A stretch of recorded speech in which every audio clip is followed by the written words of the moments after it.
Hi everyone, welcome to UG entrance examination batch 24/7। और जैसे कि आप लोगों को पता है कि सुबह के बज चुके हैं 11 और हम लेकर के आ गए हैं एक और सेशन जो कि ले जाने वाला है आपको ग्रामर की heaven, right. So my dear students, आज का जो सेशन है that is gonna be based completely on conditional sentences. Conditional मतलब जिनके ऊपर कोई कंडीशन लगाई जाए।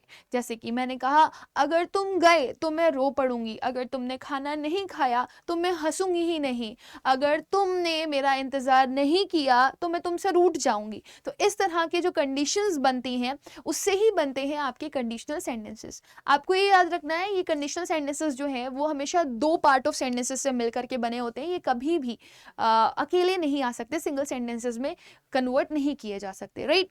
सो कंडीशन लगती ही आपकी एक सेंटेंस से है और फिर दूसरा सेंटेंस उसको कंप्लीट कर रहा होता है। अब कंडीशनल सेंटेंसेस बनाने के लिए आपको कंडीशनल वर्ड्स की रिक्वायरमेंट होती है ना। अगर हम बात करें कंडीशनल वर्ड्स की तो ऑब्वियसली आपके दिमाग में क्वेश्चन आ सकता है कि कंडीशनल वर्ड्स कौन कौन से होते हैं। सो आप यहाँ पर देख सकते हैं कुछ वर्ड्स हैं आपके पास जो लिखे हुए हैं नीचे। जैसे कि आपका वर्ड हो गया इफ, आपके पास वर्ड हो गया सपोज, आपके पास वर्ड हो गया अंटिल, आपके पास वर्ड हो गया अनलेस, आपके पास वर्ड हो गया व्हेन, फिर वर्ड आ गया आपके पास एज इफ, फिर आ गया वर्ड आपके पास बट फॉर, फिर आपके पास वर्ड आ गया प्रोवाइडेड। ये सारे के सारे वर्ड जो हैं ये कंडीशनल वर्ड्स हैं। इफ का मतलब होता है अगर, सपोज का मतलब होता है मानो कि, अंटिल का मतलब होता है जब तक, और अनलेस का मतलब भी होता है जब तक। व्हेन का मतलब होता है जब, एज इफ का मतलब होता है अगर ऐसा हुआ तो। बट फॉर आपका यूज होता है विदाउट वर्ड के लिए, मतलब बिना तुम्हारी मदद के मैं क्या करूंगा मुझे नहीं पता। Without your help what will I do, I don't know, है ना। सिमिलरली प्रोवाइडेड यहाँ पर किसी को कुछ पहुंचाना नहीं होता, बल्कि प्रोवाइडेड का मतलब यहाँ पर कंडीशन से रिलेटेड होता है। हिंदी में इसको बोलते हैं बशर्ते। कई बार मैं क्लास में पढ़ाती हूँ तो बच्चे बताशे बताशे करने लगते हैं। बताशे नहीं है, आई थिंक आपने बताशे पानी के ज्यादा खा लिए होंगे इसलिए आपको फील होने लगा होगा कि ये बताशे है, बट दिस इज बशर्ते, है ना।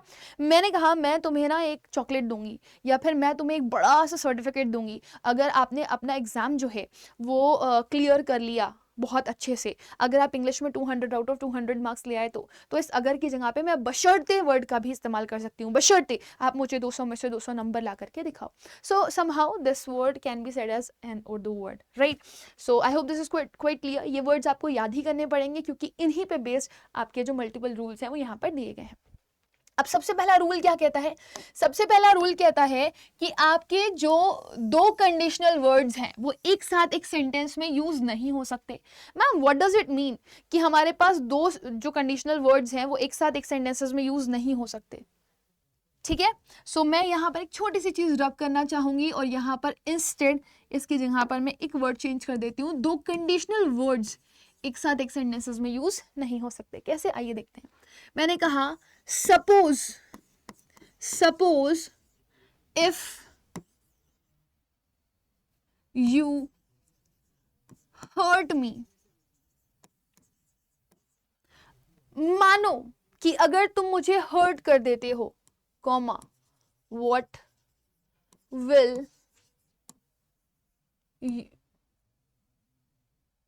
what shall I do, what shall I do, right. मैंने कहा सपोज, मानो कि अगर तुम मुझे हर्ट कर देते हो तो मैं क्या करूंगी। बताओ, मेरा सब कुछ तो तुम ही हो ना, अगर तुमने मुझे हर्ट कर दिया तो मैं क्या करूंगी। तो अब आप यहाँ पर देखिए सपोज वर्ड भी आ रहा है जिसका मतलब है मानो कि, और यहाँ पर आपके पास एक और वर्ड भी आ रहा है इफ जिसका मतलब है अगर। और मैंने अभी अभी आपको रूल क्या पढ़ाया, आपके पास अगर दो सेंटेंसेस दिए गए हों, ठीक है ना, तो पहले आप पढ़ लें क्या ये कंडीशन बना रहे हैं। तो आप देख लें कंडीशन बना रहे हैं। सपोज से भी कंडीशन बन सकती है, इफ से भी कंडीशन बन सकती है, बट आपका रूल क्या कहता है? आपका रूल कहता है कि दो कंडीशनल वर्ड एक साथ एक सेंटेंस में कभी भी यूज नहीं हो सकते। सो आपको अगर यहाँ से कुछ हटाना होगा तो आप क्या हटाएंगे? वैसे तो आप सपोज भी हटा सकते हैं, सिर्फ इफ को यूज कर दें, या फिर आप सिर्फ इफ यूज कर सकते हैं, आप सपोज को भी हटा दें। बट कई बार बच्चे बोलते हैं कि मैम अगर ये सेंटेंस हमारे एग्जाम में इंप्रूव करने के लिए आ जाता है तो हमें किसको प्रेफरेंस देनी चाहिए। तो हम आपको बताते हैं कि प्रेफर आप किसको करेंगे, प्रेफर आप करेंगे इफ वर्ड को।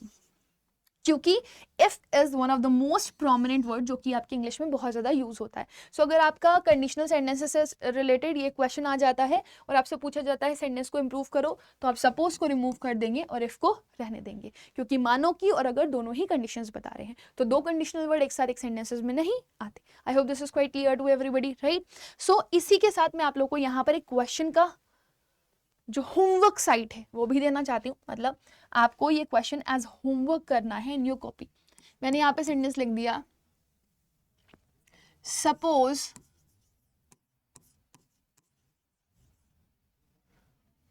until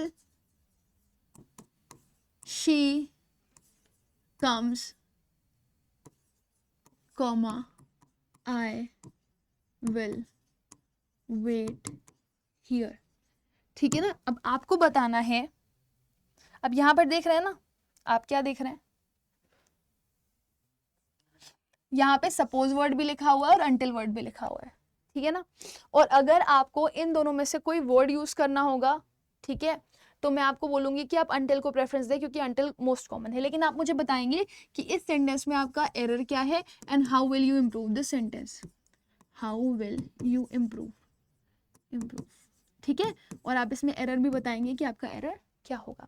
अब अगले रूल की तरफ बढ़ते हैं और अगला रूल भी इससे रिलेटेड है और बहुत ही इंपॉर्टेंट है.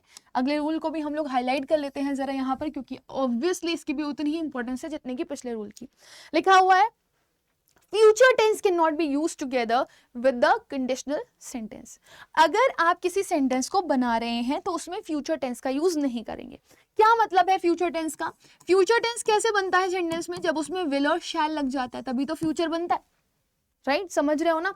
तो फ्यूचर टेंस का इस्तेमाल आपको किसी भी सेंटेंस में नहीं करना है कंडीशनल वर्ड वाले. अब अगर मैं आपसे बोल दूं, यहां पर लिखा हुआ है if she will speaks a lot, I'll kick her or I'll slap her. I will slap her. आप एक तरीके से यहाँ पर क्या कर रहे हो, धमकी दे रहे हो, है ना. आपने बोला कि अगर वो बहुत बोलेगी तो मैं उसको थप्पड़ मारूंगा जोर से. आप ऐसे सेंटेंस बोल रहे हो. तो यहाँ पे जो सेंटेंस लिखा हुआ है आप देखें, this is a sentence which consist of two sentence. This is the first sentence and this one is the another sentence. Can you see the two sentences over here? Can you see the two sentences over here? So आपको क्या करना है, अब आपको देखना है sentence में कहाँ पे कंडीशनल वर्ड दिया गया है. सो कंडीशनल वर्ड यहाँ पे दिया गया है ना. तो अगर कंडीशनल वर्ड यहाँ पे दिया गया है तो कंडीशनल सेंटेंस भी कौन सा हो गया, ये पहले वाला. ठीक है. कंडीशनल सेंटेंस भी कौन सा हो गया, पहले वाला. ठीक है. अब आप देखें इसमें भी विल लगा हुआ है और फिर आप इधर देखें इसमें भी विल लगा हुआ है. लगा है कि नहीं लगा है? आपको क्या करना है, फ्यूचर टेंस कंडीशनल सेंटेंस के साथ यूज नहीं करना है, राइट. सो आपको फ्यूचर टेंस कंडीशनल सेंटेंस के साथ यूज नहीं करना. कंडीशनल सेंटेंस ये वाला है, तो इस वजह से आप विल का इस्तेमाल कहाँ नहीं करेंगे, फर्स्ट वाले सेंटेंस में. तो बच्चे पूछते हैं मैम ये वाला सेंटेंस कौन सा होता है, तो उसको आप बोलते हो सेंटेंस का मेन सेंटेंस या प्राइमरी सेंटेंस. प्रिंसिपल सेंटेंस भी बोल देते हैं कुछ लोग उसको. मेन सेंटेंस, प्राइमरी सेंटेंस, ठीक है, या फिर प्रिंसिपल सेंटेंस, दोनों ही एक्स्ट्राज में वर्ड आप इनके लिए यूज कर सकते हो. क्लियर हो गया सभी लोगों को ये? I hope. जाते जाते क्वेश्चन आप लोग को देख करके जाऊंगी, इंपॉर्टेंट है and you will answer. until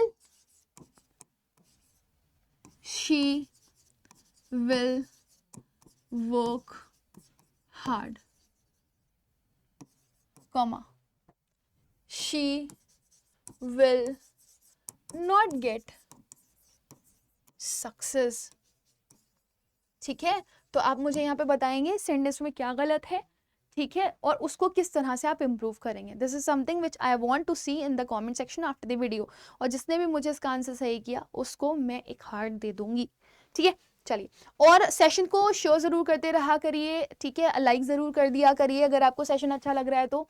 और जितना रीच बढ़ेगा उतना ही अच्छा होगा, बिकॉज आपके बाकी फ्रेंड्स तक भी अगर ये पहुंचेगी तो ये काफ़ी हेल्पफुल होगी उन सारे बच्चों के लिए जिन्होंने कभी भी इंग्लिश को उतना सीरियसली नहीं लिया और इंग्लिश के काफ़ी सारे ग्रामर के रूल्स आपको नहीं पता है. तो so with this my dear student, I have come to the end of the session. तब तक के लिए bye bye, take care and God bless you all.